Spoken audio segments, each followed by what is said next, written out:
Labadiena. Mes šiandieną vėl kalbėsime apie plaukučius.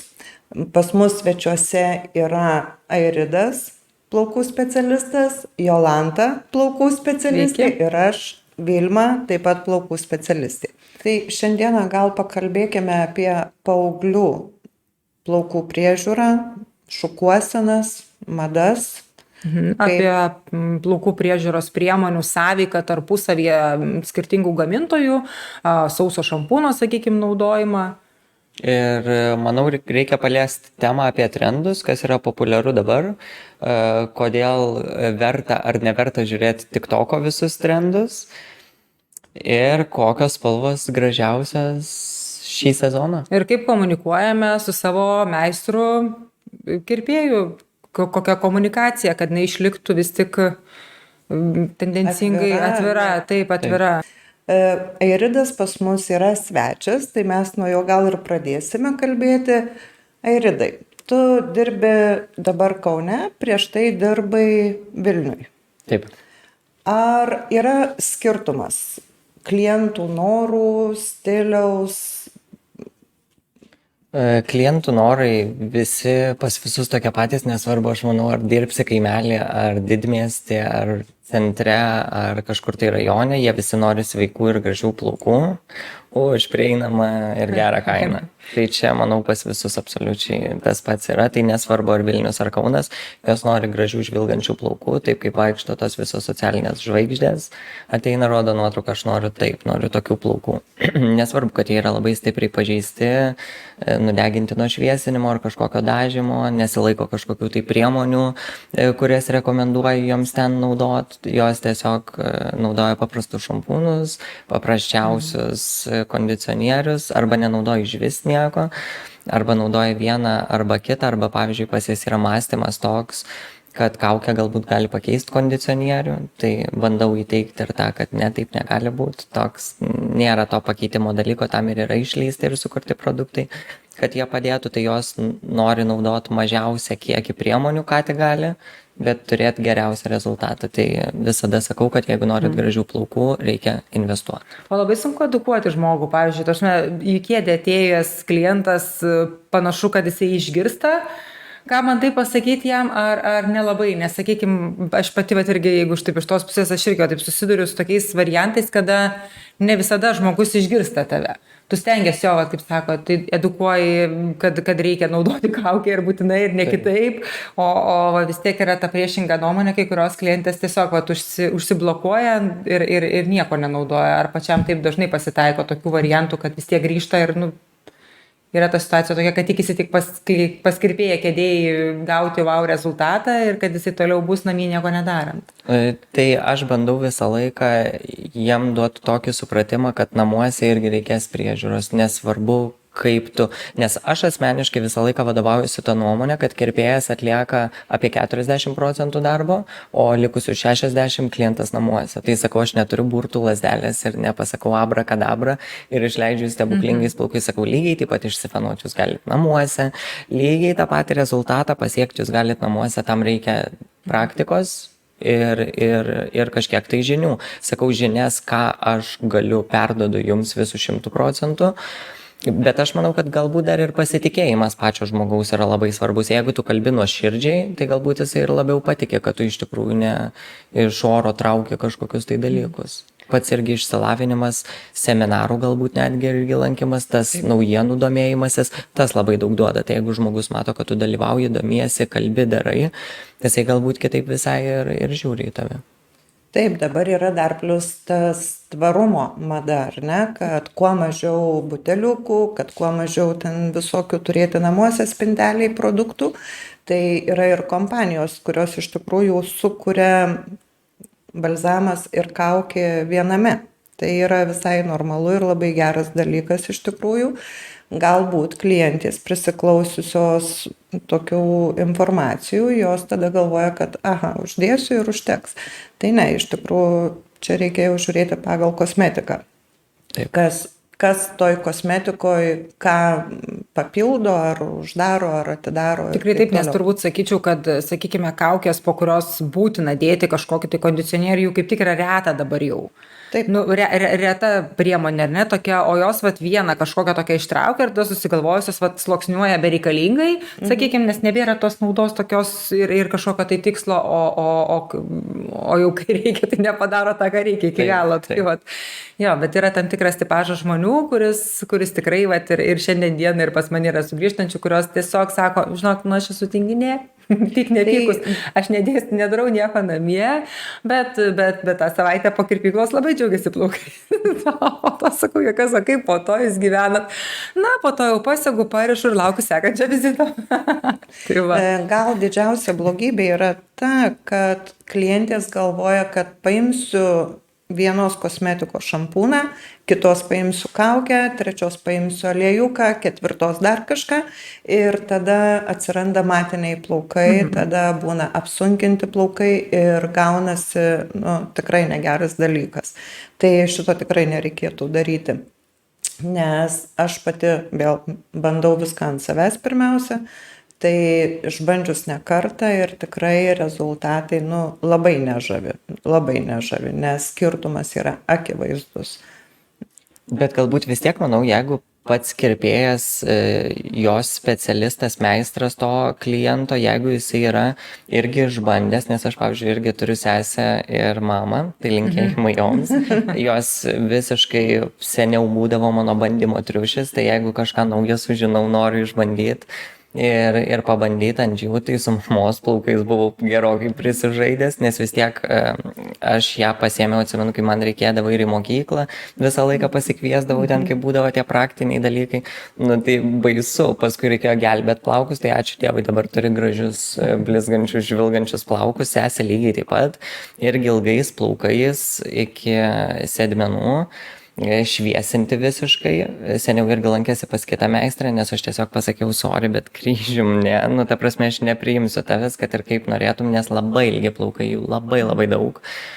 Ir galiausiai paskui, kai aš pamačiau, kad jau vyksta negeri dalykai, tai sakau, žinok, reikia susijimti, o tai kur man eit, ką man daryti, gerai, sakau, ateik. Tai gavos taip, kad pradėjau su jie dirbti.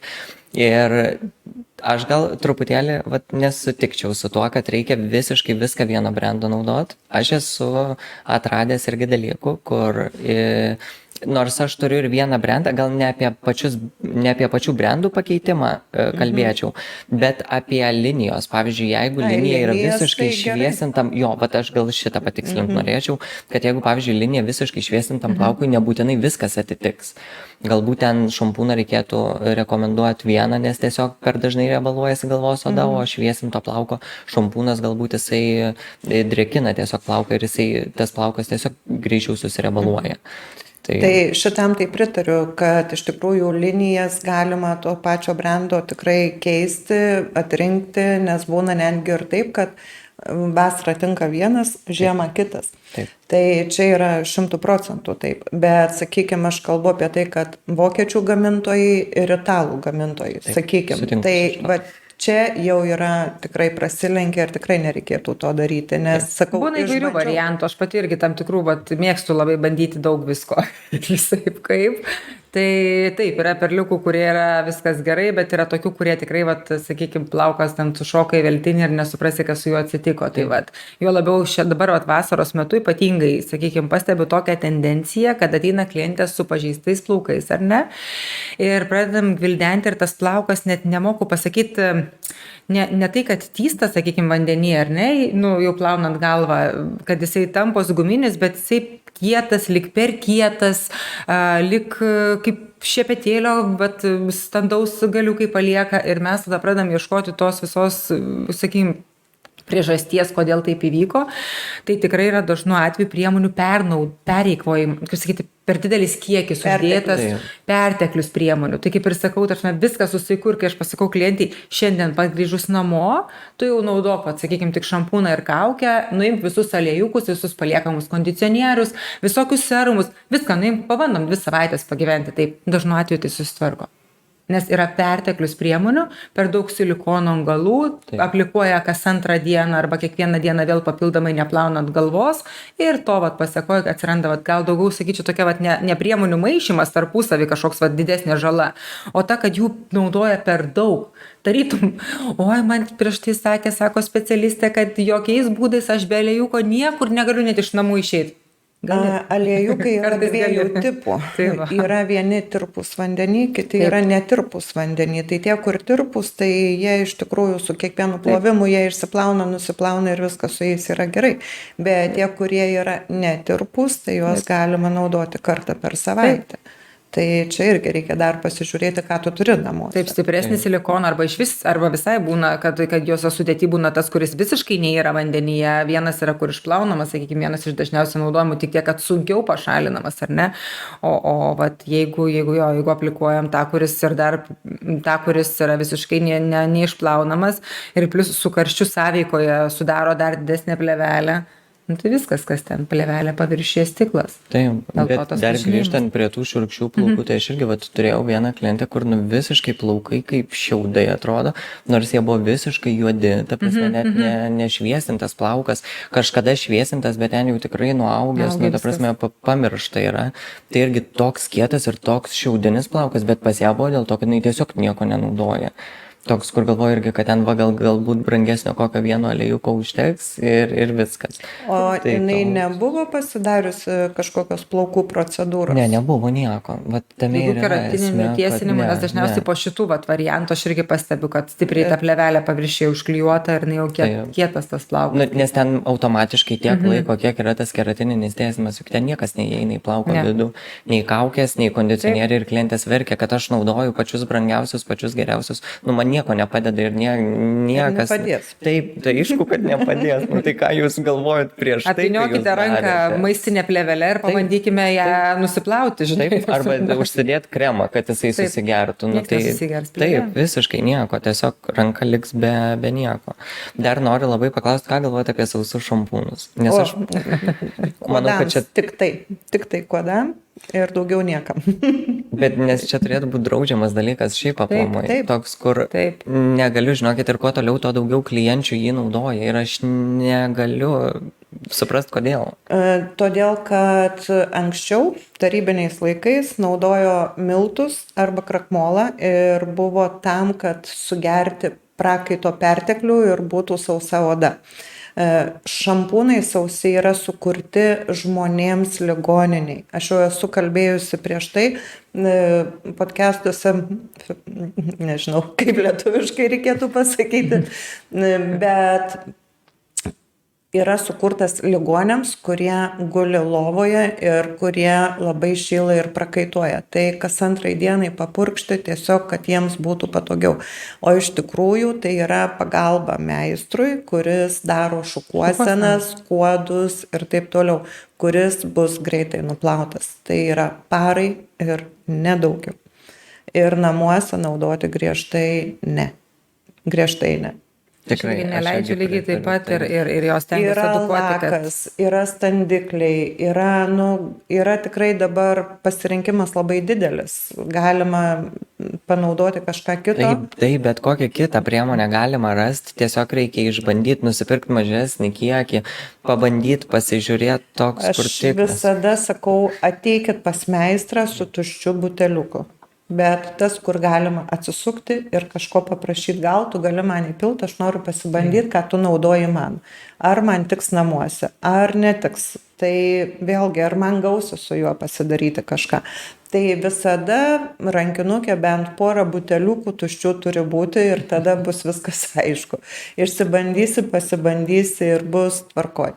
Lakas aerozolinis ar ne aerozolinis visada gelbėja nuo prakaito, nuo riebalavimuose. Jeigu reikia, audinį galit pasidaryti ir tikrai mažiau kenkti odai. Svarbiausia, tai oda kenčia nuo sauso šampūno. Tai šitie dalykai tokie yra. Dabar man labai dar būna įdomu, pavyzdžiui, ką jūs galvojat apie paauglės, mergaitės, paauglius vaikinus, kurie irgi, nemėgsta plauti galvos, mėgsta didelius plaukus dabar, ką jiem reikėtų siūlyti tokiu atveju. Aš manau, kad šiaip stilius dabar yra toks labai, kur kėdai gali būti nešvarus, tu atrodysi kietas, džinsai suplėšyti, murzini, tu atrodysi kietas, nes garsiausi brandai kuria tokius drabužius ir jie neša tą pavyzdį pas mus, o mūsų jaunimas dabar yra TikToko eroj, Instagramo eroj. Snapchatas, ten jie dalinasi, žiūri ir jie mato pasaulį daug plačiau negu, pavyzdžiui, mano tėvai tam matydavo seniau. Tai jie ir daug keliauja, nes tėvai išsiveža ir jie mato, kaip jaunimas ten vaikšto. Dėl ko labai džiaugiuosi, tai apsipirkinėja dėvėtų drabužių parduotuvėse, kas yra taupoma ir neišeikvojama tiek daug, nežinau kaip išsireikšti. Tvarumas, taip. Visiškai tvarumas. Tai aš manau, kad va tą tokią tinginystę atveda pats stilius įnešamas garsių brandų ir garsesnių žmonių. Aš galvoju, kad tinginystė atvedė stilių. Gali būti ir taip. Nes iš tikrųjų galbūt jie sėdė daugiau prie kompiuterių, naktys leidžiamos ten, ryte atsikėlė, akis prasikrapštėm ir bėgam. Ir tada ir odos kenčia, ir plaukai, ir taip toliau.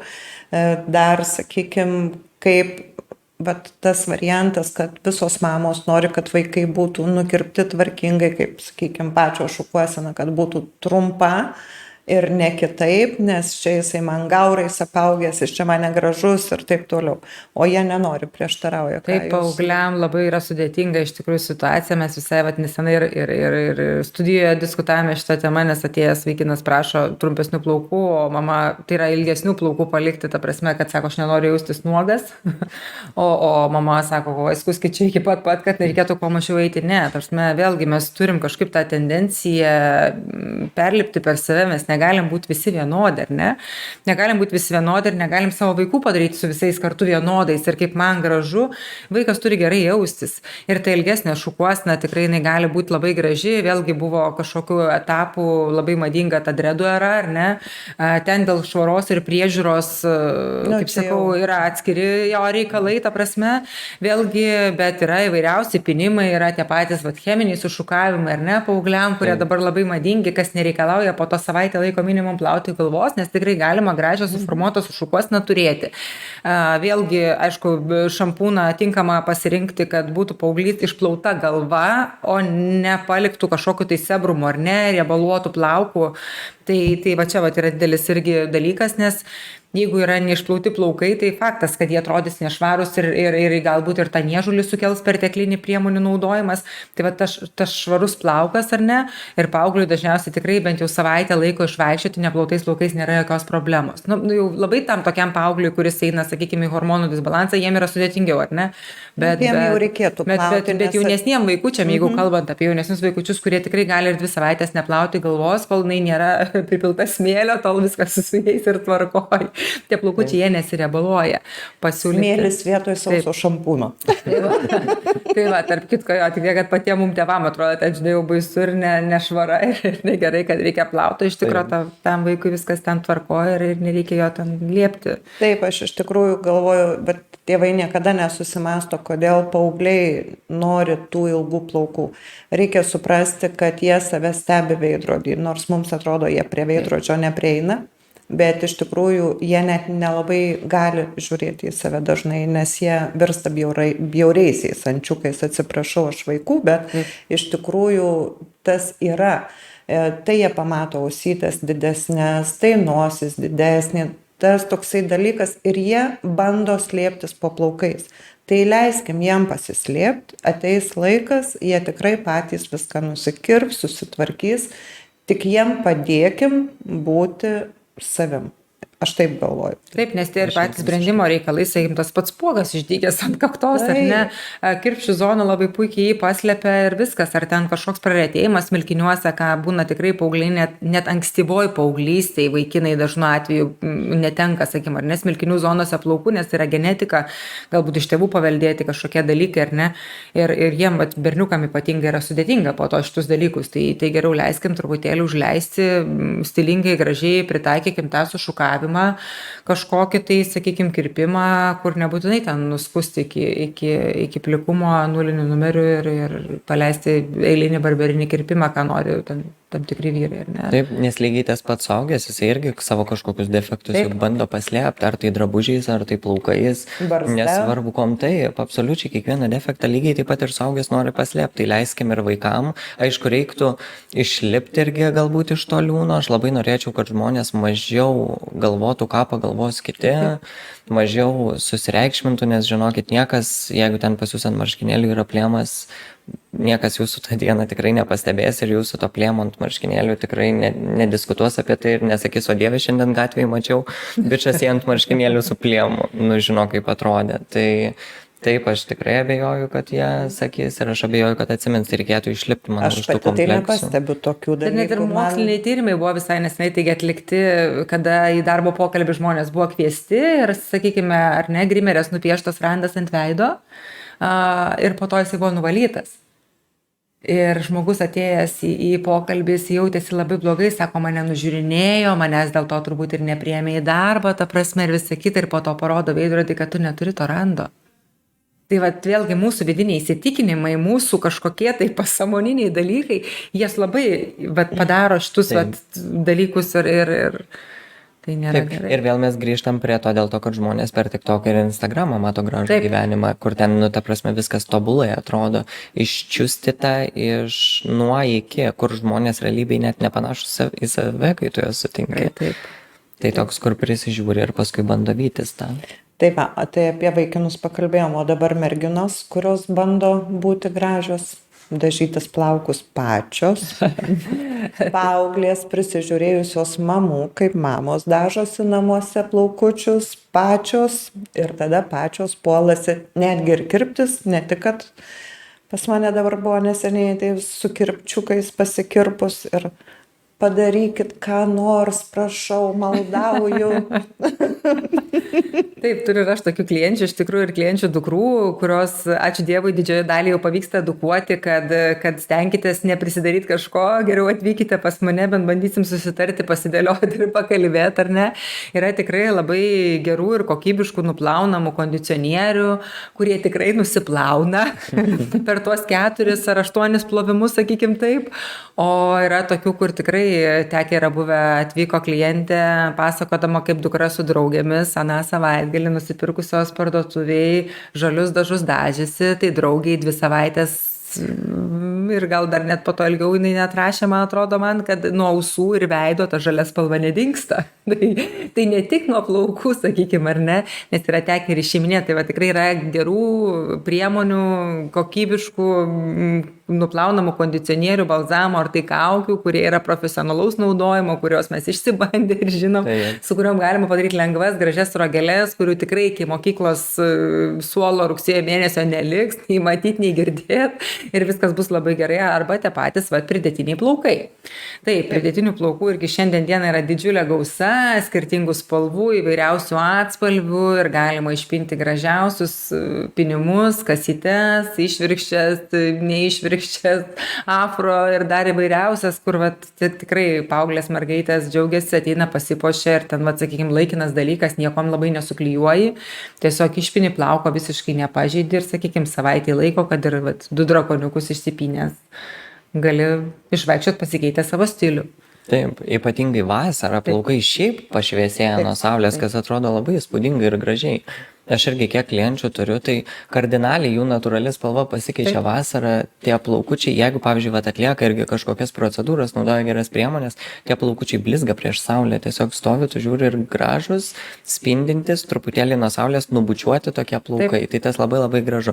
Tik jokiais būdais, aš irgi esu TikToko žmogus, tai aš irgi stebiu, kas vyksta ten ir pats truputėlį kelių dalykų, tai labai prašau, nešviesinkit plaukų su citrina, nes dabar labai trendas yra, kur pasiema citriną ir braukia per plaukus. Vaikinam tvarkoj, jūs nusikirpsit, bet panelės, moteris, mergaitės, nedarykit taip, nes Nes vaikšto dabar toks trendas, kur tiesiog pasiema citriną ir jie rodo tik tokią, kai guli ten paplūdimyje ir davai su citrina prasibrauk. Kai aš mokiausi mokykloje, tarp kitko, ir kai mes su panom eksperimentuodom, tai buvo pas mus irgi ir citrina, ir soda aktyvuota, ta prasme, dedama ant srogelio, jo, buvo visokių tokių variantų, turbūt ir žmoga citrina jau negalėjo grįžti, bet vėlgi grįžo. Taip, Praėjo viskas Viskas 20 metų, 30 čia nieko tokio. Aš esu mačiusi vaikiną, kuris su krepiniu popierium, tas toksai Aha, žinau. tamposi, tai su tuo dažosi sruogas. Variantas spalvotos. Tai nežinau, kiek jisai ten, sakykime, plaukas lyg atrodė ir nepažeistas. Aišku, po vieno karto gal ir nieko neatsitiks. Bet taip, gerai nuskambėjo, tai kiek ten visko yra tam popieriui, jeigu ir prie plauko pritraukia. Bet jisai suvilgo į vandenį ar kokiu Tai principu? greičiausiai, nes jisai turi polinkį, matot, krepinis popierius, jis iš esmės dažytas, įdėjus į vandenį, jis šiek tiek paleidžia dažą iš karto. Ai, Čia tiesiog lygiai tas pats, Man atrodo, ant drėgnų plaukų suka popierių, priveržia ten kažkas tokio, bet įdomiai taip. Tai vat, rožiniais plaukais buvom pasidaręs rožinių srogelių. Šitą dar negirdėjau, čia irgi naujovė tokia. Geriau gal nebandyti iš tikrųjų. Nebandyti, tai, Jo. bet paklausyti visai įdomu. Tai va, o daugiau, sakykime, gal jūs dar turit kokiu nors patys žiūrovai, tokių įdomių nutikimų, naujų tokių įspūdžių, ar iš meistro, ar patys pabandę, tai mums būtų labai smalsu sužinoti. Prašom komentarų, gal. Gal kažką, jo, tik sakau dar vieną ką, tik tais vat, irgi norėčiau paantrinti ir prieš tai kartuose, kai kalbėjom, turbūt buvau gal dalinai užsiminus ar kaip sakyt, kažkiek pasakojus, bet nesipinkite tų kasų išvažiavę atostogauti į svečias šalis. Nesipinkite, prašau, aš jūsų, aišku, jeigu pinatės, tai jau žiūrėkite vaikučiam, ką daro ir kaip daro, nes sakau, teko, kada klientė grįžo, mergaitės kasų galai buvo suklijuoti greičiausiai su karštais klijais. Tai yra ne juokas, ta prasme, karštus klijus nuo plaukų po to pašalinti dažniausiai tenka tik nukirpti ir ten kažkiek pasileidžia, bet ir tikrai gabalais ir dideliais gabalais ir labai nekokybiškai, neestetiškai ir visaip kaip ir ten šis nežinai, kas iš to plauko ir kokia gali būti sąveika dar su oda, ypatingai jeigu ten sugalvoja, tai gerai, jeigu afro kasytės galiuką sugalvos užklijuot, tarkim, kaip ir nieko ten gal labai daug ten galiukus ar ne pakirptų, pakaktų. O jeigu sugalvoja pačioj prie šaknies, tai prie šaknies įpinant tą plauką, vėl jį tenai priklijuot, tai jau ne juokas yra, galima iš vis likti ir su žaizdom ant galvos odos ir visą kitą, tikrai nebandykit, neeksperimentuokit ir vis tik tikrai geriau jau norite atostogom, gražių kasų, skirkite čia Lietuvoje tą laiką, ypatingai kai merginos nori afro kasyčių ir jų virš 200, tai ten užtrunka tikrai 2-3 meistrai dirbti po 10-15 valandų. Tai atostogų laikė gaila ir to laiko, ilsėkitės jau išvažiavę, baseinuose plaukite, topinkitės čia namuose, ar patys, ar pas meistrus, tiesiog, bet jau saugiai, sakykime, nes. Tai dažnu atveju dar būna ir taip, kad ten tiesiog gatvėj pina, paplūdimy pina kasytės, tai, atsiprašau, tai yra higiena. Ar jūs bet jie galbūt nenaudoja karštų klijų. Ne, jie nieko ten gal ir nenaudoja. Ne, bet ta prasme, šukos tos pačios, rankos, aš kažkaip neišdrįščiau niekada net pagalvoti apie tai, kad galima gatvėje atsisėsti ir susipinti kasas. Gerai. Įdomesnė paslauga tokia. Taip, ko pas mus turbūt higienos centras iš karto prisistatytų. Bet jau net nežinau, iš tikrųjų liktais galvoju, galbūt kažkada ir mačiau jau ir Palangoj gatvėje pinant kasytės ir nežinau, iš tikrųjų, ar leistina ar neleistina šitai, bet ir tos pačios laikinos tatuiruotės ir visi kiti dalykai, tai jie irgi vyksta lygiai taip pat. Tai vėlgi ten yra dezinfekcinis skystis, su kurio nusipurškia rankas, tikrai esu mačiusi, kaip daro ir visa kita, viską ten dezinfekuoja, tvarko pasidaro. Bet kaip sakau, čia nuo kiekvieno priklauso jo.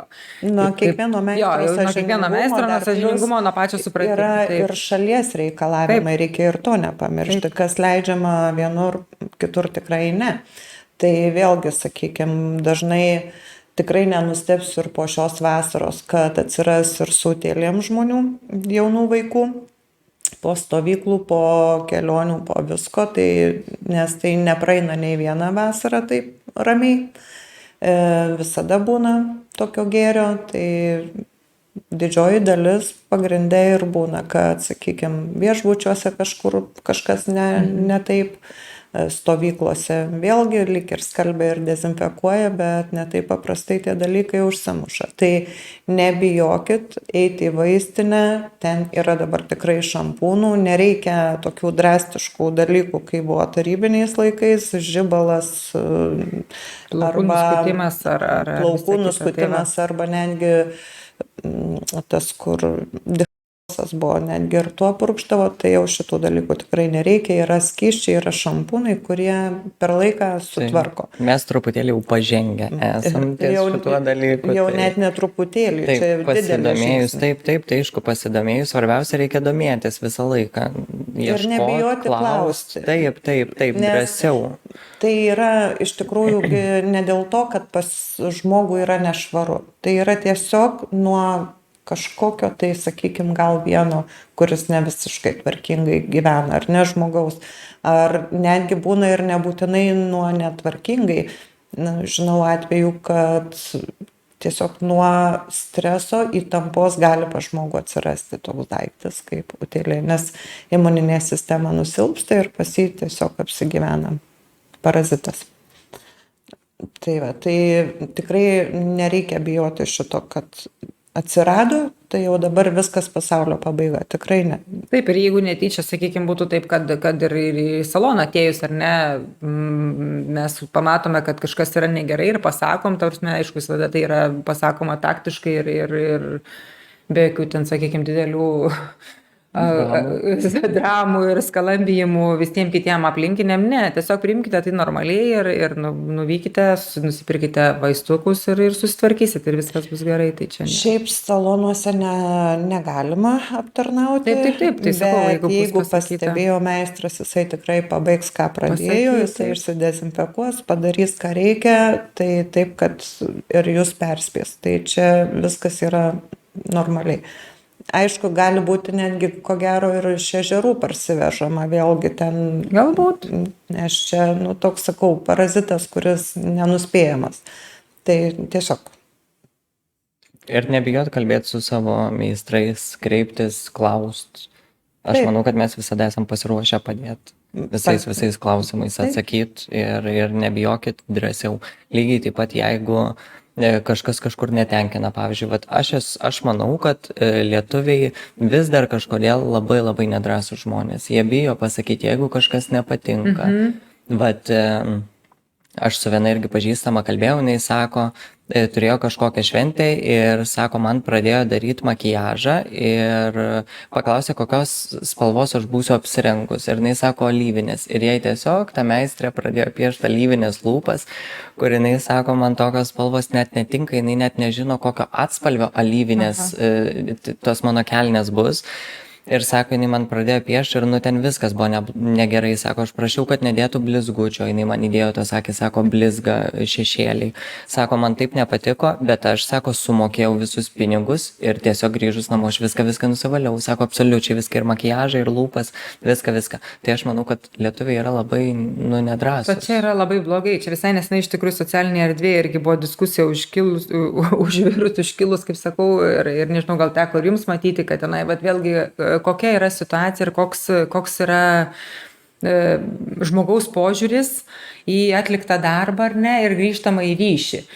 Kodėl meistras gali sau leisti visada pasakyti, kad yra teisus ir vienareikšmiškai aš teisus ir ne kitaip ar ne, o kliento teisės kaip ir nebelieka iš tą dalyką.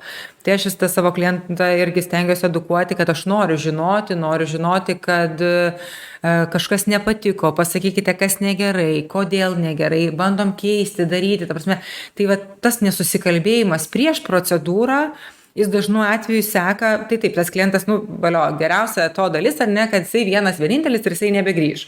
Kaip ir dėlio nuostolio nėra, bet jeigu tai paplis socialiniai erdvėjai, gaunasi tada jau toksai kaip ir negatyvas, galbūt daugiau net ir šmeižtas ir to žmogaus net negalėjimas pasiteisinti, bet kai pradedi ieškoti pradžios, kodėl taip įvyko, tai vėlgi, kad pats klientas to neišsakė. Jisai net nedrįsta, atgal meistrui pasakyti, kaip sako, dažo mane ne taip, kaip aš noriu ir ne to, ko norėčiau. Ir vat vėlgi, ir vis tiek susimoki pilnai ir neprašai pataisyti, jeigu jau matai, aišku, būna dažnas atvejis toksai, kada ir tą patį makiažą tu atsisėdi darytis ir tave jau po visko tik parodo, ar ne, kaip tu atrodai.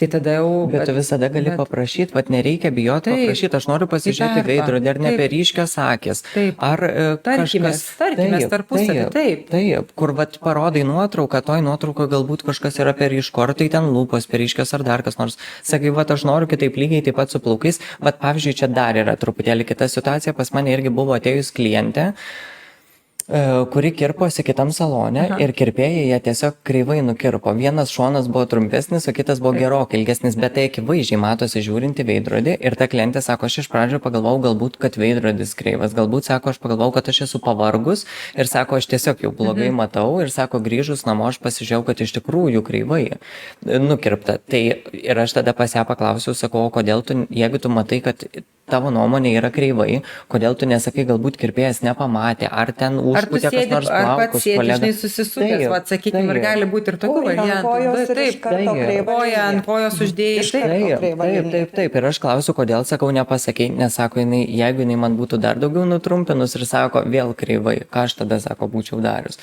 Tai va čia yra dar irgi kitas dalykas, kad baimė atsiranda, taip, pas klientą atsiranda baimė, tuo labiau, kad čia yra plaukai makiažą, klientė nusivalys. Taip. O plaukų jau tu nelabai atgrąžinsi atgal, kad ir to 1 centimetro, jinai gal nenori vaikščioti ilgom kasom, jei tiesiog ten 1-2 centimetrai te trūksta, galbūt iki jos norimo ilgio ir jeigu ją nukirps dar daugiau, vat kaip šitoj situacijai tada klientų elgtis. Tai vienareikšmiškai pasakyti, kad, žiūrėk, man čia atrodo šitas šonas per ilgas ir tada meistras tikrai atkreips dėmesį, tikrai nepuls abiejų šonų lyginti, kirpti.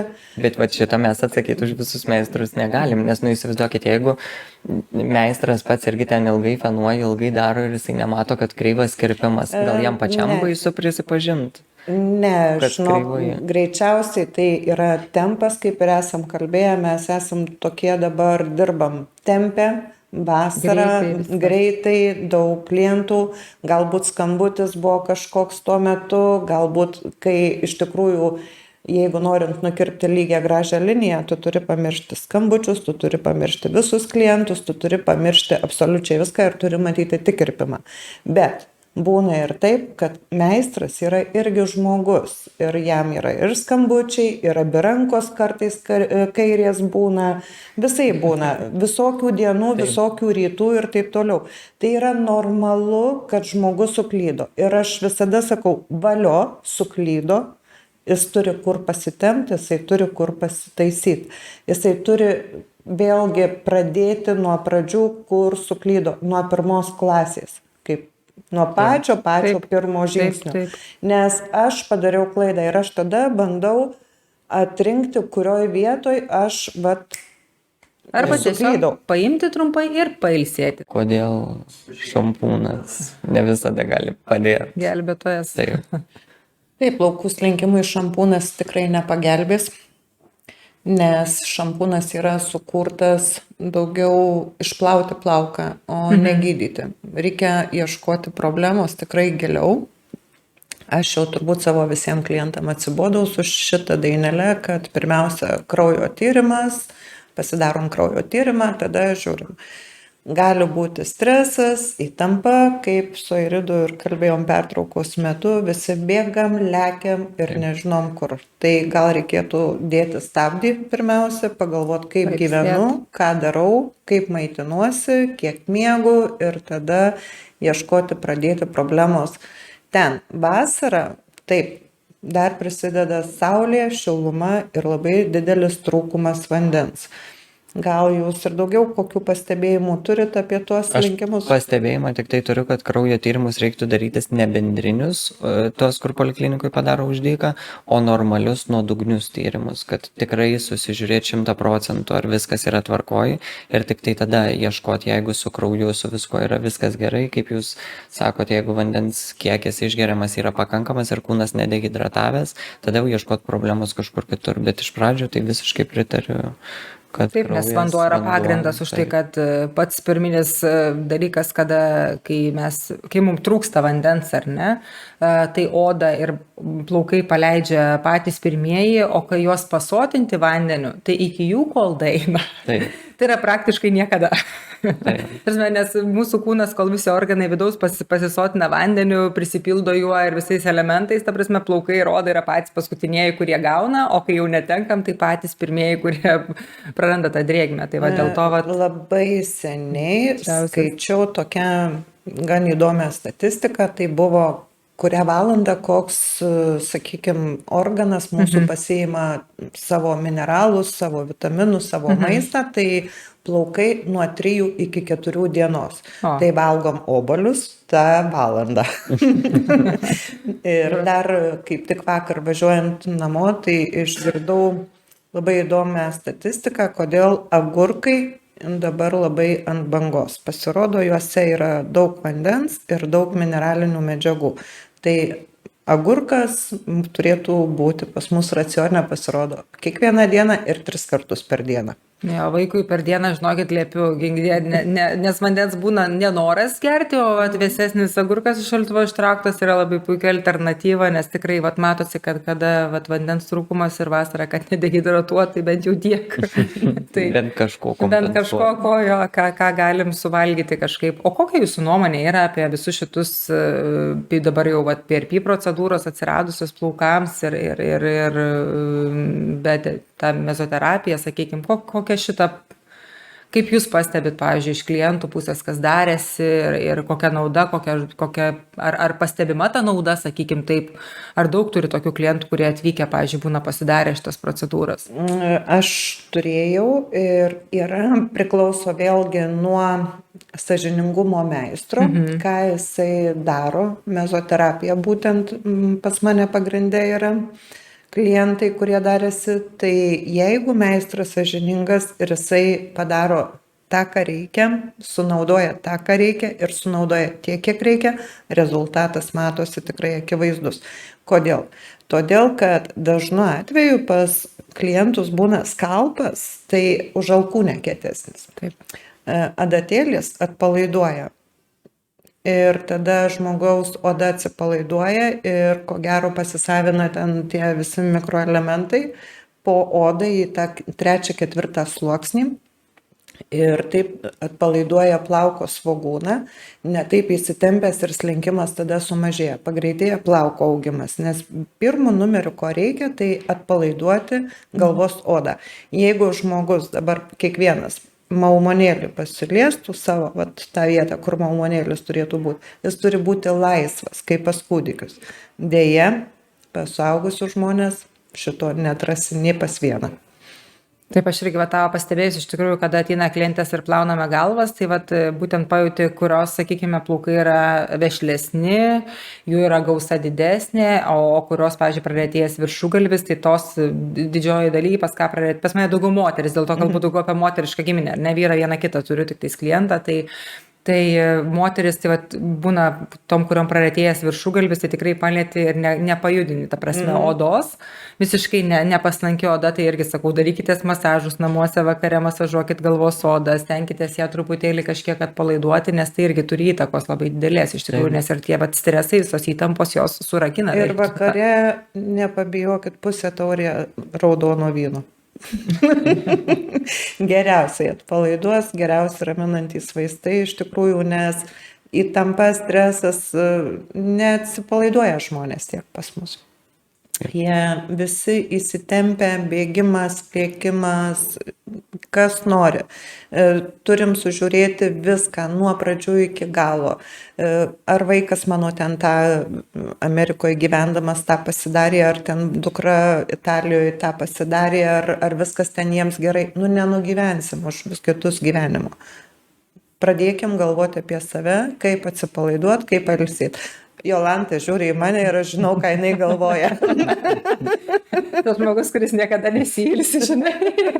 sako, mums kaip reikia pailsėti. Bet už Jolanta. gražiais plaukais. Ne, Vilma niekad nesilsi, aš tai ilsiuosi, aš randu, žinokit, tą balansą, pas mane turbūt ir dar kol, sakykime, vaikų nebuvo, tai dar atrodo vienai, bet kai vaikas atsiranda, jis tave natūraliai pristabdo, tu turi skirtą laiką ir žinai, kad jisai greit bėga tas laikas ir tu tiesiog nematysi, kaip užaugs, tai šitą aš atrandu, viskas gerai ir taip ir atostogauju ir pailsiu ir būna.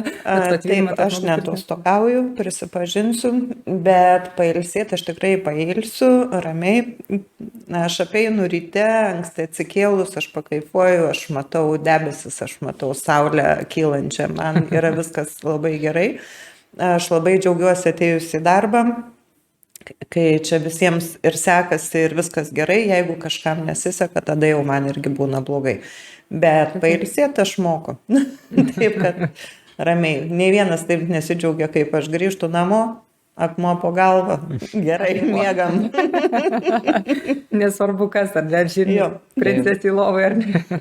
Jau žirniai manęs nepažadins. Nepažadins niekada.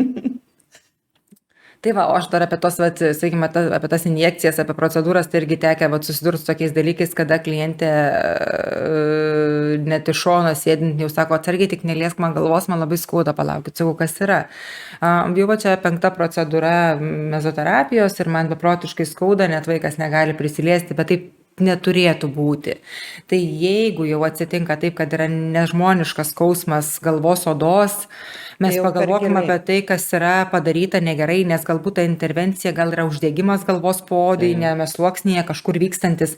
Tai klausimas, ar tai jums padės plaukus atauginti, ar nebus dar didesnės žalos negu naudos, nes ir irgi lygiai taip pat dezinfekuojamos visos priemonės, ar ne, vienkartiniai įrankiai turi būti naudojami, kiek aš suprantu šiandien dienai apie šitos dalykus, ar ne. Pas pačią mane labai didelis irgi ir gausus plaukų slinkimas visą laiką buvo, jis nuo pat mokyklos laikų, jie stipriai keičiasi, kaip sakau, miegančių aš praktiškai neturiu. Jie pas mane visą laiką augime ir slinkime ir viskas, ir dėl to negali, bet kodėl klientai būna kartais pamasto, ar galima nukirpti plaukus iki pečių ir jie greit ataugs, nežinau.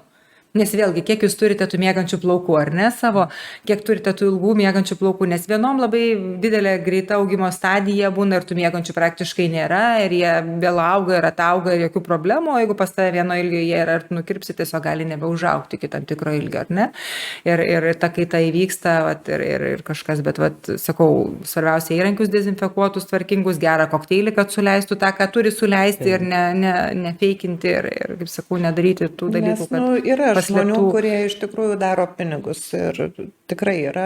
Bet ir nebūtinai su kažkokiam tai terapijom, netgi paprasti kirpėjai, kurie tiesiog daro pinigus, ten su dažymais irgi pas mane pilna klienčių yra, kur ateina iš priekio, jinai atrodo gan normaliai, bet kai tu atsidarai čia galą, tu žiūri, kad ten, tarkim, šviesinti plaukai yra, tai viršugalvės galai yra nušviesinta, kiek klientė mato, o viskas čia viduje yra tiesiog tamsu absoliučiai. Tai bet tada aš būna paklausiu irgi kliento, kas įvyko. Ta prasme, iš tikrųjų, būna įdomu, kas įvyko ir kodėl taip yra.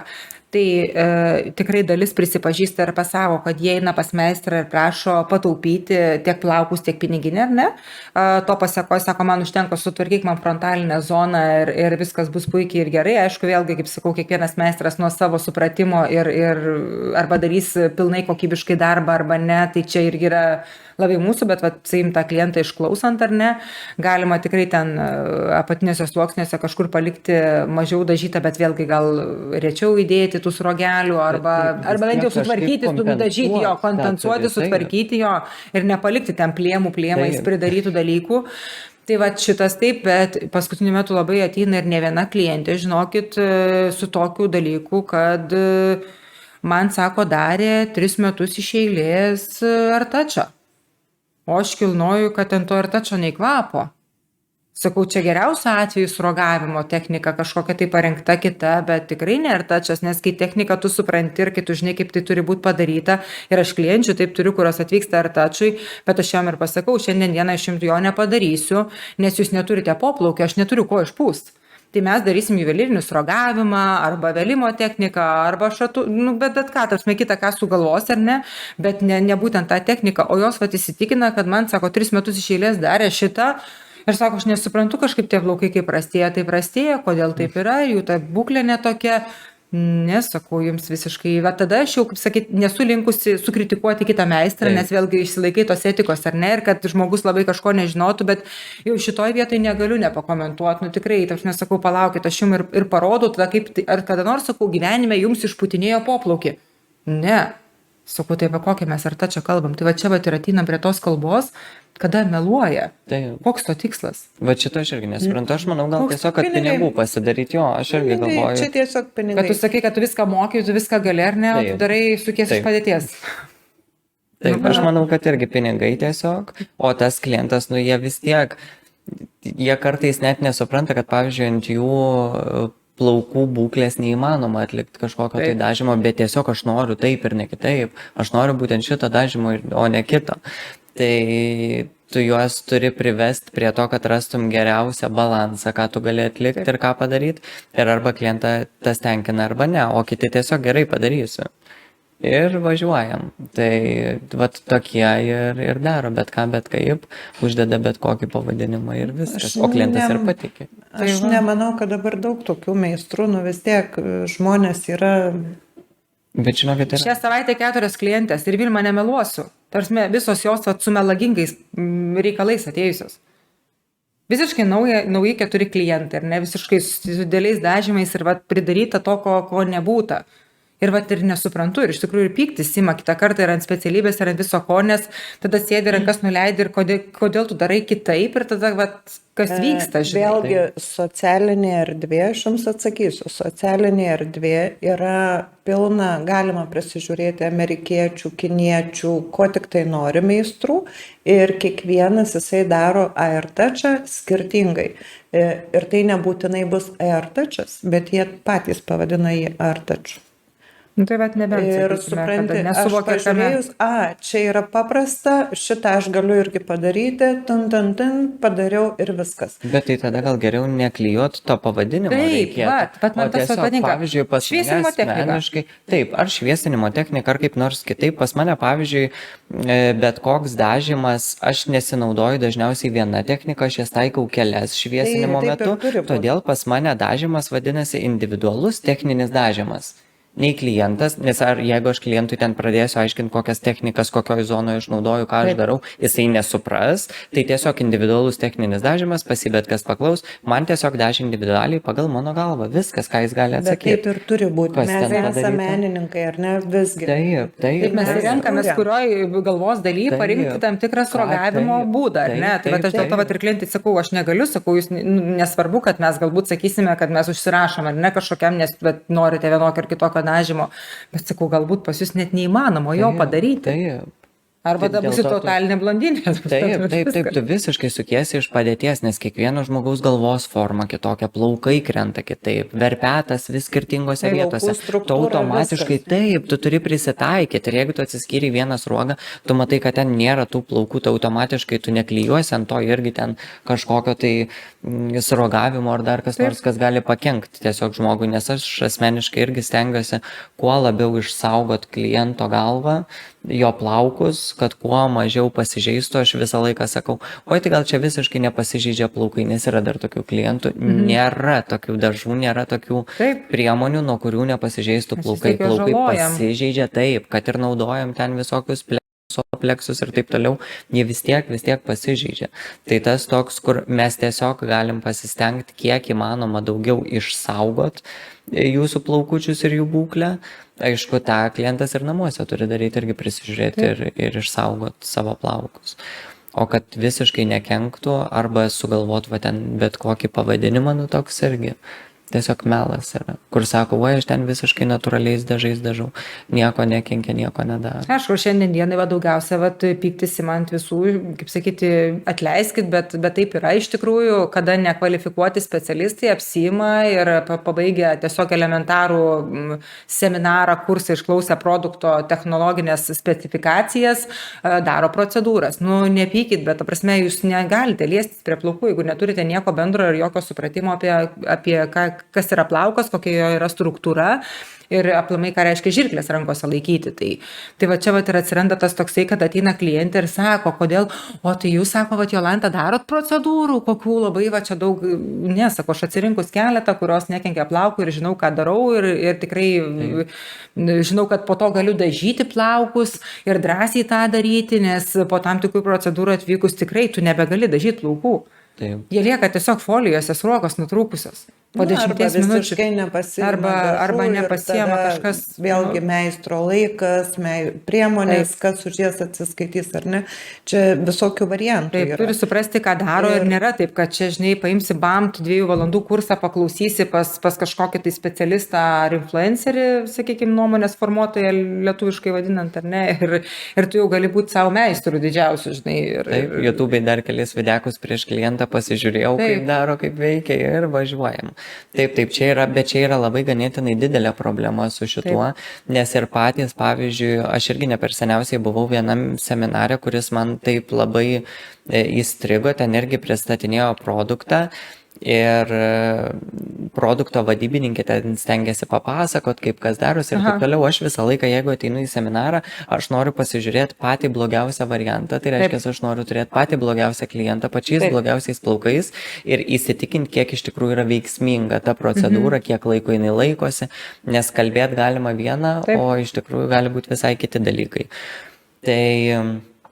Tai aš buvau tam seminarė ir ten irgi pristatinėjo tą produktą, aš klausiau, nes aš esu prieš visas karščio priemonės, tai reiškia, aš esu prieš tos keratininius tiesinimus ir viskas, kas darosi tais tiesintuvais ir panašiais dalykais, tai stabdom šitą erą, reikia užbaigti jau.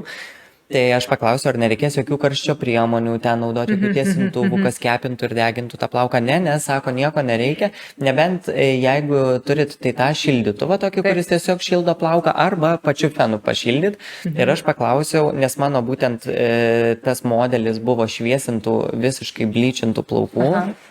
Ir aš paklausiau, sako, ar galima be nieko daryti. Jo, sako, galima, mes irgi turėjom šviesią plaukę, išėjo tobulais plaukais. Sako, okei, tai aš tada renkuosi visiškai be jokio šildytuvo, pasižiūrėsim, kaip veikia, kaip vyksta. Nu ir aš padariau tą procedūrą, galiausiai po tos visos procedūros tam savo modeliu aš negalėjau šepečiai plaukus įkišti, nes tiek veltinis buvo, kad labai prasta situacija. Ir aš išdžiovinau tos plaukus, ten naudojau paskui ir specialius purškiklius, kad palengvintų tą visą išrukavimą, viską, nes ten jau dėjau viską, ką įmanoma. Ir pas mane priėjo jau paskui ta specialistė to brando ir jinai man sako, noriu pažiūrėti, kaip čia be šildytuvo, nes visos kitos to seminaro metu jos naudojo, ar tai feną, ar tai šildytuvą. Ir sako, aš noriu pasižiūrėti, kaip be šildytuvo. Ir aš jai sakau, kad man atrodo, kad čia yra tiesiog išplauta giliai valančių šampūnų ir net kaukė jokia neuždėta. Ir jinai tokia palėtė tos plaukus, sako, net kaukė neuždėta. Nesakau, man jie labai šiurkštus yra kažkokie susivėlę, kur aš nematau absoliučiai jokio poveikio. Ir jinai tokia, supratau. Ir jinai tiesiog ėjo ir nuėjo. Ir jinai po to laiko net neatsisveikino su mumis, kai mes išėjom po to seminaro, jinai tiesiog net nepasakė viso geriausio. Tai nei tu bandai kažkaip išsiaiškinti situaciją, kas yra, galbūt produktas kažkaip sureagavo į plaukus, kas atsitiko, tiesiog bandyti išspręsti šitą problemą, nes tu esi to produkto ambasadorius ir jinai giriasi, kad jinai jau ilgą laiką su juo dirba. Ir man buvo labai keista, kaip tu gali tiesiog taip numesti ir paleisti vėjais viską, vis tiek kainuoja ir tavo laiką pravesti tą seminarą, pasiruošti kažkokius tai dalykus, pakalbėti apie viską. Tai toks man buvo labai labai keista, kad tu meluoji pačiam kirpėjui, kuris tau darys pinigus ir pirks tavo tą procedūrą iš tavęs. Tai vat man tas buvo labai keista. Tai tokiu atveju gaunasi tas, kas gaudosi, kas dar supranta ir supranta, ko gali tikėtis, ar ne, niekada nebesirinks iš to produkto, ar ne? O tas, kuris atėjo žalias, jaunas, nieko nesuprantantis apie plaukus, visiškai neturintis supratimo, jam padarė efektą, vat galbūt irgi karščio, vat šitą priemonę gal šis negali būti su ją dirbama be karščio priedo, nes neįvykus įvykus sąveikai, cheminiai reakcijai su šiluma ar ne, jinai neįsiskveria ant to plauko, neuždaro tos plėvelės ir nepadaro jo šilkinio. Ir viskas ir lieka lygiai taip pat pašiaušta, atverta ir visa kita. Tai va, ateis nesuprantantis, padarys tą karštį ar ne, viskas gerai, bet ir nežinau. Išeis blizgantis plaukai, kai wow, faina, nes ir turėjom labai savo laiku visą tikrai puikiai žinomų pavadinimų Coco Era, nesupykit, bet jinai vis dar kažkur kartais yra ir sugrįžta, bet su šitų produktų tai yra kažkas blogo, baisaus. Tarsi ką prisidirba ir po to vat namuose naudoja ir N kartų. Žinotų, Jo. kas jo sudėti Kas jo sudėty yra, tai bet- nei klientė nenorėtų darytis, nei meistras su juo dirbti, nes nei vienas nenori savo pasitrumpinti gyvenimo tiesiai šviesiai. Paprastai. Tai va, o dabar, va, kaip ir kalbėjom pirmai, ateina klientė, šiaušiasi plaukai ir tu pamatai, kad be karščio gavosi kažkas tokio, ar ne? Tai vėlgi, jeigu klientė ne iš tavęs pirko šampūną, tu nežinai, kokį jinai nusipirko, pačioj pradžioj, kai kalbėjom, galbūt irgi reikia kaukės, kur jinai užsidėtų ir būtinai turėtų pašildinti. Ir va tas susivėlimas, jisai dažnai ir gaunasi dėl to, kad yra netokios priemonės arba netaip naudojamos. Nuo to gali prasidėti ir slinkimai, ir lūžimai, ir kas tik tai nori. Dažnai sako, ai, buvau čia pas draugę, man užmetė ten kažkokią tai procedūrą padarė, tai vienu žodžiu, aš nežinau, ką čia man padarė. Išplauni su šampūnu ir matai, kad guzas. Tai va, čia ir buvo procedūra, galva išplovė, kažką užmetė. O tas kažką užmetė vėlgi mums, meistrams, yra baisu, nes mes nežinom, ką užmetė. Ir tiek spalvai dažant, tiek cheminį sukant, tiek pačiam kirpimui. Nežinai, kiek plauką pasitemsi, kiek jisai ištys, kiek jisai bus geras. Tai ką dar noriu pasakyti apie šitas visas procedūras, tai aš esu tokia biški skeptikė visiems šitiem visom procedūrom. Aš pripažįstu tik tas procedūras ir priemonės, kurios padaro plauką wow, slidų iš karto. Tai gali būti ir kondicionierius, ir kaukė.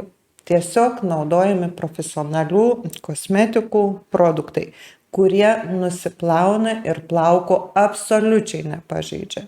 Nes procedūrose atsitinka kas? Pirmas žingsnis, pirmiausia turim suardyti plauką, o po to jį kažkuo bandyti primaitinti ir tokį palikti.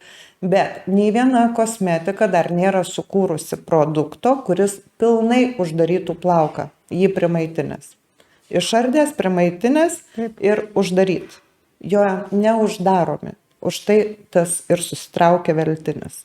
Taip, kad prieš darant procedūras visas plaukų reikėtų labai gerai išsiaiškinti su meistru, kokią procedūrą, ar reikės karščio. Aš aplamai esu prieš karštį, už tai parodžiau tau liuks, nes man kas liečia karštį, netgi paprastas plaukų tiesintuvas, tiesinimas, man per nugarą bėga šiurpai. Aišku, darom, tiesinam, bet man visada labai gaila plaukų.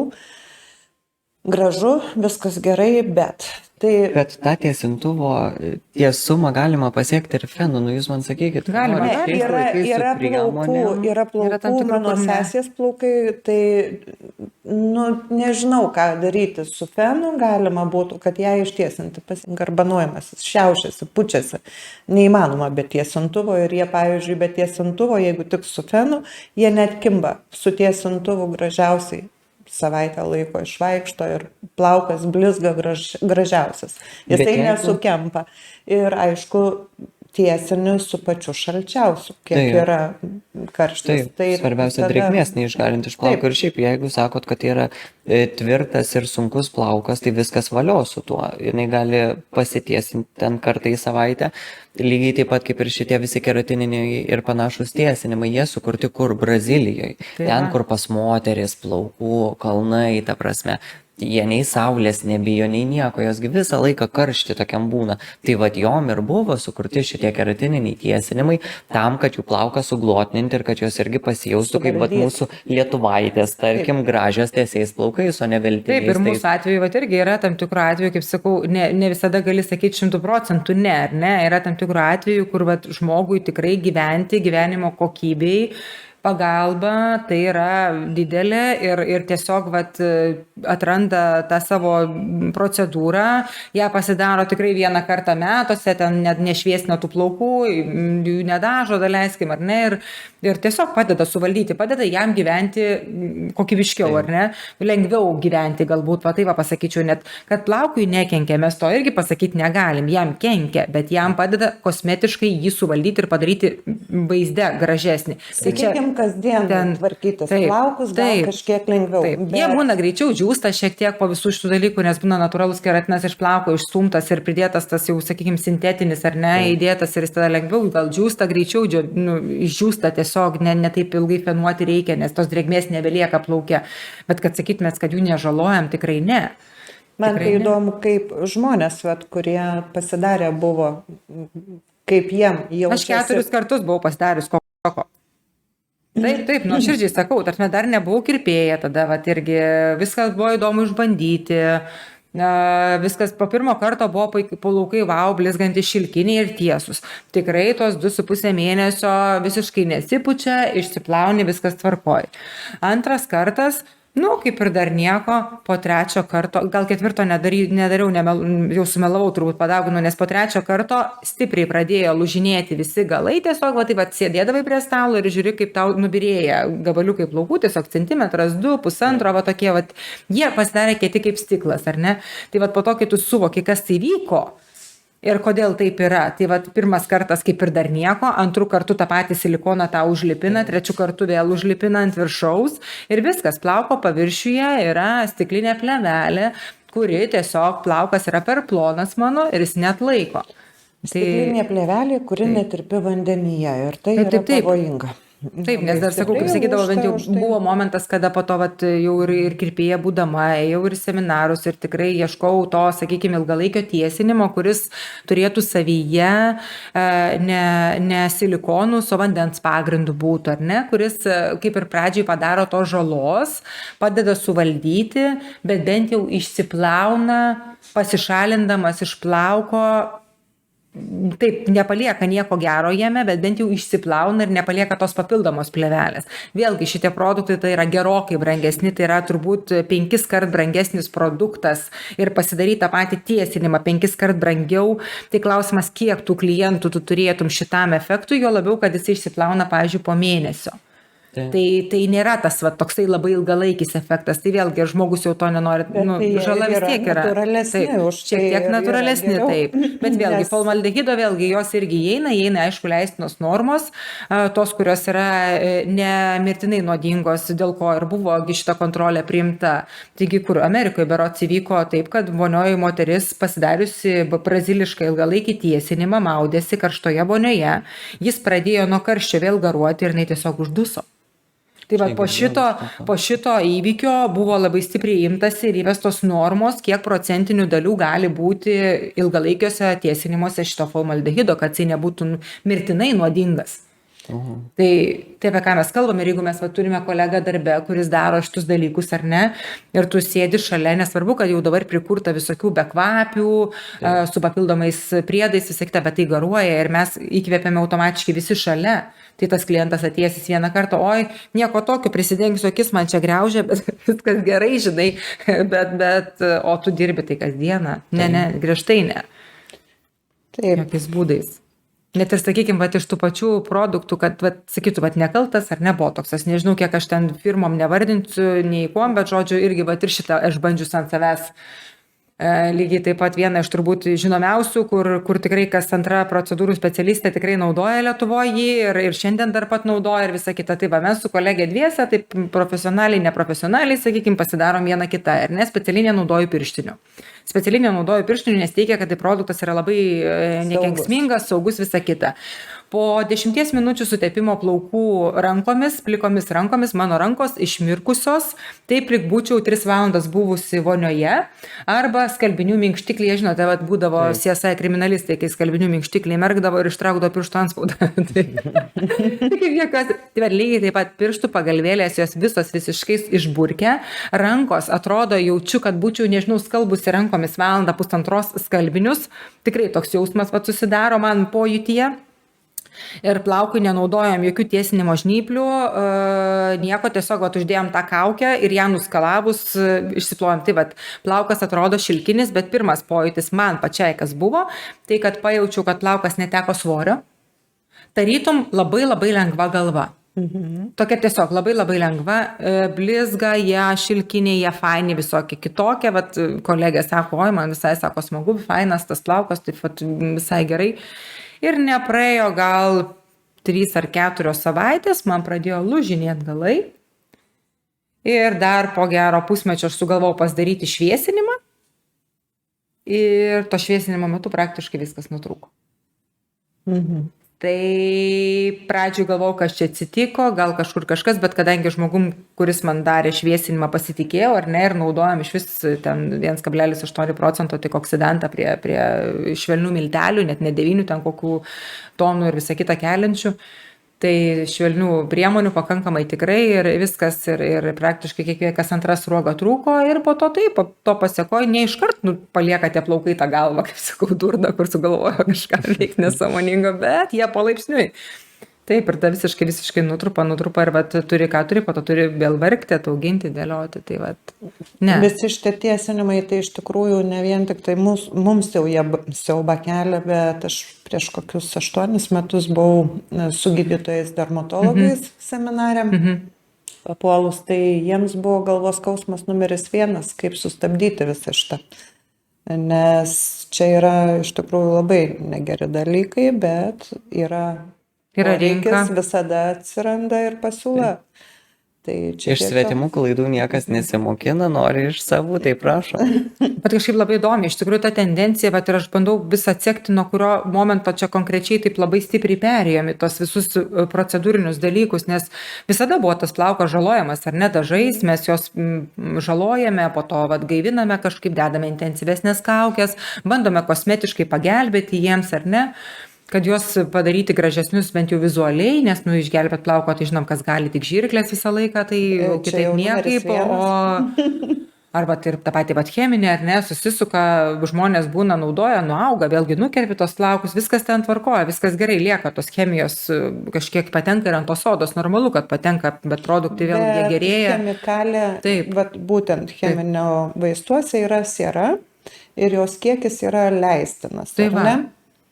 Ir tarybiniais laikais tai buvo daug agresyvesnis produktas, už tai labai vaikščiom visos stilingos su didelėm galvom gražiom, irgi ištrupėdavo gabalais, nieko tokio, bet ten dažniausiai ir šukos netilpdavo į plaukus. Turėjau klientę, kurie atėjus. Aš pati turėjau tokį cheminį, ramiai. Tada teko viską nukirpti ir per 10 minučių aš patapau liūtų su didelė galva. Ir šiaip tai siera, jinai visais laikais, jinai yra kaip dezinfekcinė medžiaga. Tai nėra baisu, tai nėra toksai, sakykime, kenksmingas produktas, kas yra tiesinimo procedūrose. Tai šitas jau čia yra visiškai skirtingi dalykai. Tai va, nes kažkaip galvoju, kada čia atsitiko tas lūžis, ta riba, procedūra yra, ta vadinama tokia čia po karantino laiko kažkaip, kad visi namie viską. Jo, po karantino prasidėjo pinigėliai, čia pradėkim nuo to, kad tai yra pinigai. Ir labai lengvai uždirbami. Dabar higienos centre užtenka turėti tik tai kursus praėjus, sakykime, kad tu galėtum būti meistru, jeigu tau davė pažymėjimą. Aplamai, sakykime, šito niekas nekontroliuoja. Aš net ir be diplomo galiu išsiimti verslo liudijimą dirbti kirpėjų. Tai manęs niekas nekontroliuoja. Niekada niekam tai yra neįdomu. Tai va čia tokie va dabar dalykai, va aš dėl to ir sakau, kad nebėra tos visuotinės kontrolės kažkokios, ar ne, tu medikų būti negali, ar ne, tu medikų būti negali, tu dantų taisyti negali, be diplomo, visa kita, o vat plaukų, čia skaitosi kaip grožio paslauga, kuri kaip ir įvardinama, gali daryti kas kada sugalvoja, tai va čia yra blogai. O čia yra labai blogai. O čia yra iš tikrųjų amatas, teisingai amatas ir tu gali išsiimti verslo liudijimą ir dirbti. Tai čia vėlgi, bet ar čia amatas, nes jau čia yra gydymas plaukų, ar ne? Tai yra lietimasis konkrečiai su cheminėm medžiagom prie odos. Tai čia yra, sakyčiau, taip jau tikrai rimčiau negu rimta. Bet mes apie tai ir kalbam, kad bet kas gali tą pradėti. Tiesiog tai, pasižiūrėjau. kadangi amatas, kirpėjo amatas, tai yra amatas. Ne gydytojas, ne stomatologas, ar ne. Tai yra amatas. Aš galiu siūti, aš galiu megzti, aš galiu plaukus kirpti. Tai yra amatininkai. Ir kai visi čia pradeda šaukti, kad aš meistras, aš stilistas, ne. Mūsų specialybė yra priskirta prie amatininkų. Jeigu visą istoriją peržiūrėjus, tai grinai tiesiai šviesiai yra amatininkai. Menininkai, amatininkai ir taip toliau. Procedūros jos atsirado po karantino. Bet ir prieš karantiną buvo, gal tik nebuvo taip labai stipriai iššokti. Labai stipriai nebuvo taip. Čia būtent tas toksai sprogimas, tai po karantino. Nes supranti kaip, pabuvo moterys namuose, pačios pasidažė, nu tai ką, procedūra. Padarom procedūrą ir su tom procedūrom ir prasidėjo. Ir pamatė vėlgi, kad lengva uždirbti pinigus, tu investuoji mažai, ką gali pažeisti plaukus. Ir dar parduoti produkto daug į namus. Matai, sakau, labai didelę dalį produktų pardavinėja ne meistram.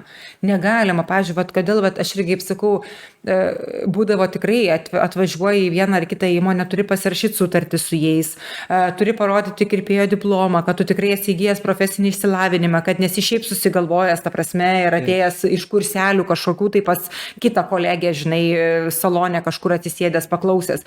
Tai va, to neužtekdavo, reikėdavo normalaus profesinio išsilavinimo diplomo, ar ne, kad tu galėtum gauti sutartį, kad tu galėtum gauti meistro kainą, o dabar tokių va, pridaro kažkokių dalykų, kuriuos pardavinė visiems. Nu. Dar fainiausia yra tai, kad šitie, kurie nieko nebaigia, jie dar patys veda mokymus. Dar toliau moko. Taip, ir labai dabar. Tai įsivaizduok, kas čia vyksta. Moko, kas netingi. Taip, moko, kas netingi, nes mokytojų šiandien yra daugiau negu pačių specialistų dirbančių. Tai čia vėlgi galima sakyti, žinai, kai pabandžiau vieną, pabandžiau antrą, nieko nesigavo, einu pamokysiu kitus. Na taip. Gal jiem kažką perleisiu. Na. Taip. Nu jau čia mes nugrybavom. Gal dar ką nors apie plaukus daugiau. Apie spalvas vasaros. Kokiu airidai pas tave daugiausia klienčių? Madingiausios tai šviesiaplaukės, visos nori šviesių sruogelių, to tokio karamelinio smėlio spalvos atspalvio. Man taip norisi, kad klientės pagaliau pradėtų šiltėti su spalvom. Taip, bet ką norėjau sakyti, labai noriu pasidžiaugti, nes tikrai didelė dalis klienčių nebenori būti latininiam, blondinėm, nori būti gražiom, šiek tiek su perliuku, su braškytė, su kažkokiu tuo skaniu atspalviu latės spalvos, ar ne, ar karamelės, ir tikrai jos labai suspindi, tada akis atsiveria, atrodo visai kitom spalvom, ir tikrai gražu žiūrėti yra. Ir odos iš karto, nes lietuvės mes esam pilkos ir dar kaip tas platininis užsideda šaltas. Reikalauja ryškaus makiažo, kai neprisidažius ateina klientė, tai jai labai tai išvargina, atrodo, ir pakeipa juodė dar stipriau ir visa kita, tai va, sakau, tas toks. Na, čia išsigelbėjimas ilgalaikiai makiažai. Taip. Tada visada gražu, bet o ryškių spalvų būna? Pas mane nelabai. Aš irgi per daug dabar kažkaip šiuo metu nebeturiu ryškiaplaukių klienčių. Būdavo momentas, kada etapais keletas bent tokių ryškesnių, bet žiūriu, kad grįžta į madą ir labai norimas ir pageidavimas yra varis. Ne visai tas ugninis varis, toksai švelnesnis, jo, šiek tiek švelnesnis, prabangesnė ta vario spalvelė. aišku, kaip sakau, nekalba apie tavarį, kur yra išblyčinti plaukai ir paleidžia tokiais ir sako, wow, tau tinka, žinai, gyvenk toliau su šitą ugninę spalvą, kuri be spalvos ir be pigmentų, ten tiesiog išvalytas plaukas, tai ne, apie šitą nekalbu visai, nes yra dar tokių, sakau, labai stengiuosi edukuoti, kad taip negalima, kad reikia pasirinkti teisingai ir kad negalite, žinai, geriau tiesiog tą nedažykite tų plaukų. Taip, bet va dar į šitą temą noriu pridėti, papildyti taip, kad aš pas klientus irgi būna, kai klausiu, o ką kirpėjas atliko, o ką jisai dėjo. Nežinau, sako, kažkaip nežinau, tą pamakalavo, tą uždėjo, tą, o tai šitą dėjo, taip darė ar nedarė. Vat nežinau. Aš asmeniškai, pavyzdžiui, kažką tai atlikdamas ir darydamas, aš visą laiką kalbu su klientu. Lygiai tos pačios procedūros, aš visą eiliškumą pasakoju, ką po ko dedu, kas kaip įeina į plauką, kas darosi, kad tas klientas, jeigu jisai išeis iš manęs, jisai drąsiai atėjęs pas jūs arba pas jūs, jisai galės pasakyti, man naudojo tą ir tą, darė taip ir taip, tiek ir tiek laiko laikėm, tą ir tą darėm, ar karščio priemonės naudojot, nenaudojom, ar tą darė. Jūs iš karto turėsit ir pačiam kitam kirpėjui bus lengviau, nes jisai žinos, kas vyko ir aš kažkaip norėčiau, kad kirpėjas darydamas edukuotų žmogų ir pasakotų, ką aš nesakau, kad ten viską nuodugniai. Tai va, kaip sako technikų, žinai, ten subtilybių, viso kito, ne viską jam ten reikia žinoti, sakyti, bet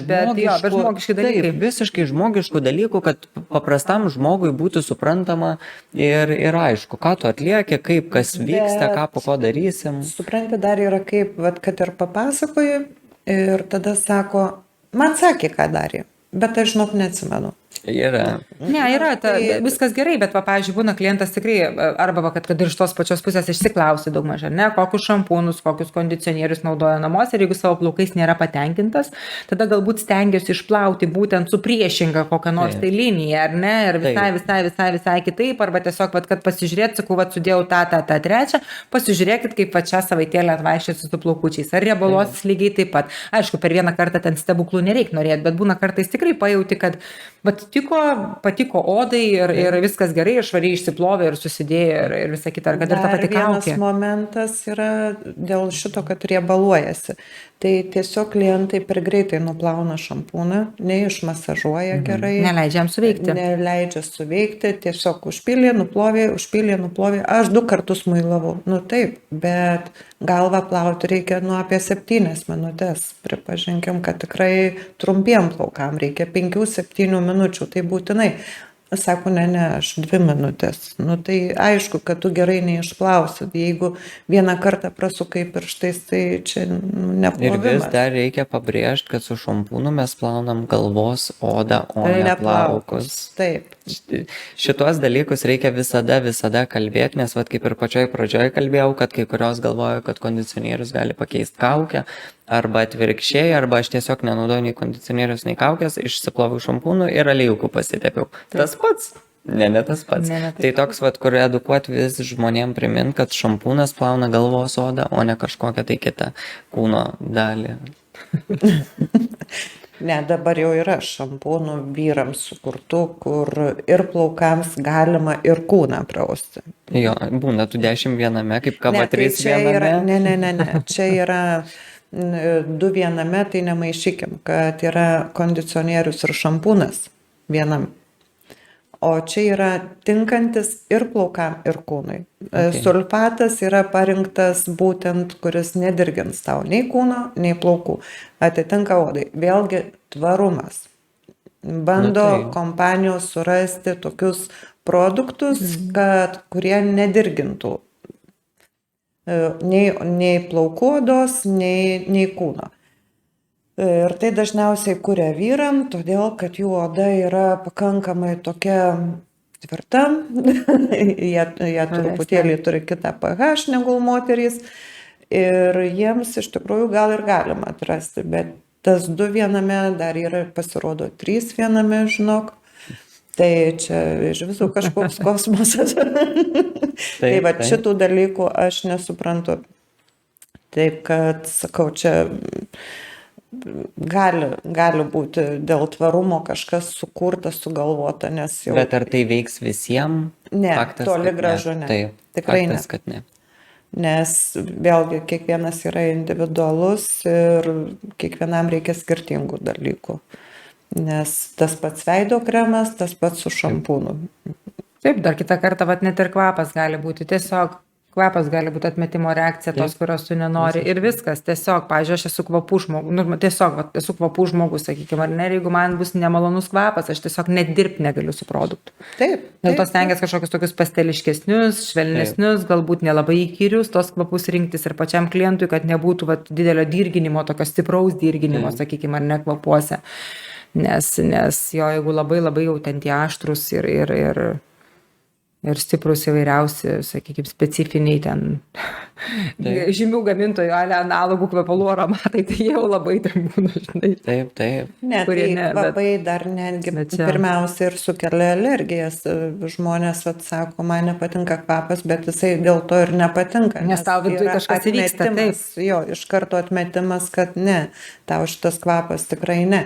Šitas augalas tau tikrai ne, nes tu ir čiaudėt gali pradėti, ir kosėti, ir sloga tokia, sako, iš galvą įsiplojau, sloga prasidėjo. Nu, tai pirmą kartą šampūną panaudojus gali būti taip, nes, sakykime, kurie yra jautrus kvapams, tai tas tikrai gali būti. Ir 90% iš buteliuko tai ir sukelia būtent kvapas šampūno, sakykime. Alerginės reakcijas, ne kažkokie kiti sudedamosios dalys, bet būtent kvapas. O kvapą, kaip jau irgi minėjau, tai gali būti nuo 200 iki 600 kvapų sudėta į vieną buteliuką. Tai atsirinkti kuris. Jo, tai čia yra sudėtinga labai. Sakau, čia tiesiog tas toks elementarus, nes būna tikrai kartais produktų ir iš to pačio pajautimo, kaip sakot, ar ne, todėl mes ir dirbame vieni su vienom firmom, kiti su kitom ir viskas yra gerai. Ir jeigu tas pats klientas, sakykime, ten, kaip ir kalbėjom prieš tai, kad ar ne maišo vienus ar kitus gamintojus, jeigu jis jau atsitaikęs, mato, kad plaukam nieko blogo nesidaro ir tinka, viskas tvarkoja. Bet jeigu ten jau yra, sakau, kažkokie tie drastiški dalykai, kada tikrai nereikia.